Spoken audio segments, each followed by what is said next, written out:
Thank you. Thank you very much. Thank you. Thank you very much.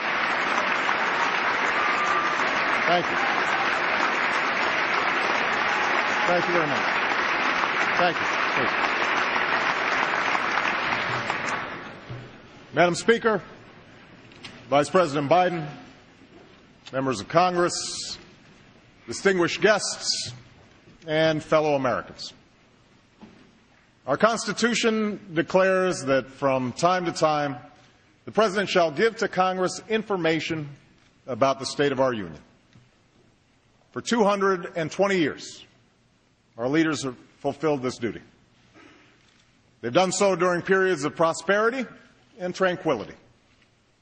And they've done so in the midst of war and depression, in moments of great strife and great struggle.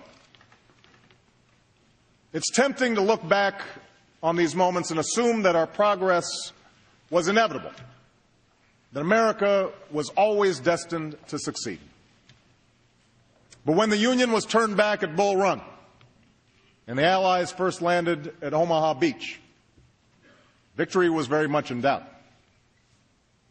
When the market crashed on Black Tuesday and civil rights marchers were beaten on Bloody Sunday, the future was anything but certain.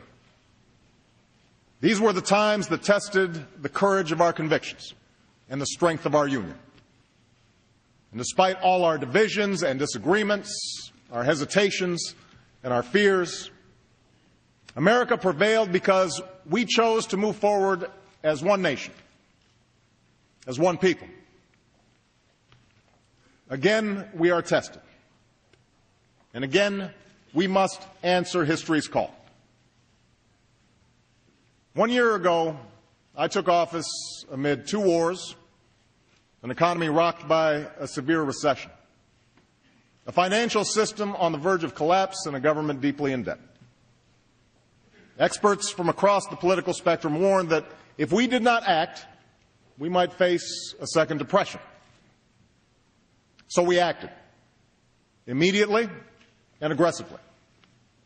And 1 year later, the worst of the storm has passed. But the devastation remains. 1 in 10 Americans still cannot find work. Many businesses have shuttered. Home values have declined. Small towns and rural communities have been hit especially hard. And for those who'd already known poverty, life's become that much harder. This recession has also compounded the burdens that America's families have been dealing with for decades. The burden of working harder and longer for less, of being unable to save enough to retire or help kids with college. So I know the anxieties that are out there right now. They're not new. These struggles are the reason I ran for president. These struggles are what I've witnessed for years in places like Elkhart, Indiana, and Galesburg, Illinois. I hear about them in the letters that I read each night. The toughest to read are those written by children, asking why they have to move from their home, asking when their mom or dad will be able to go back to work. For these Americans and so many others, change has not come fast enough. Some are frustrated. Some are angry. They don't understand why it seems like bad behavior on Wall Street is rewarded, but hard work on Main Street isn't. Or why Washington has been unable or unwilling to solve any of our problems. They're tired of the partisanship and the shouting and the pettiness. They know we can't afford it. Not now. So we face big and difficult challenges. And what the American people hope, what they deserve, is for all of us, Democrats and Republicans, to work through our differences, to overcome the numbing weight of our politics. For while the people who sent us here have different backgrounds, different stories, different beliefs, The anxieties they face are the same. The aspirations they hold are shared. A job that pays the bills, a chance to get ahead, most of all, the ability to give their children a better life. And you know what else they share? They share a stubborn resilience in the face of adversity. After one of the most difficult years in our history, they remain busy building cars and teaching kids, starting businesses and going back to school. They're coaching Little League and helping their neighbors. One woman wrote to me and said, "We are strained but hopeful, struggling but encouraged."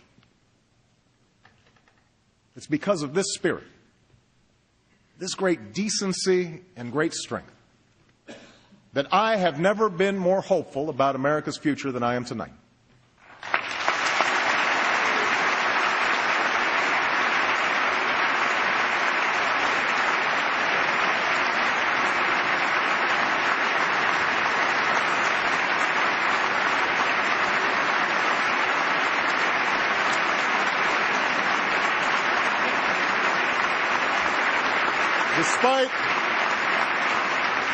Despite our hardships, our union is strong. We do not give up. We do not quit. We do not allow fear or division to break our spirit. In this new decade, it's time the American people get a government that matches their decency, that embodies their strength.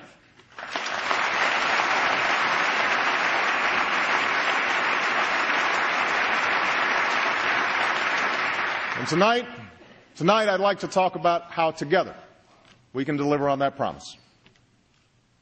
It begins with our economy. Our most urgent task upon taking office was to shore up the same banks that helped cause this crisis. It was not easy to do. And if there's one thing that has unified Democrats and Republicans and everybody in between, it's that we all hated the bank bailout.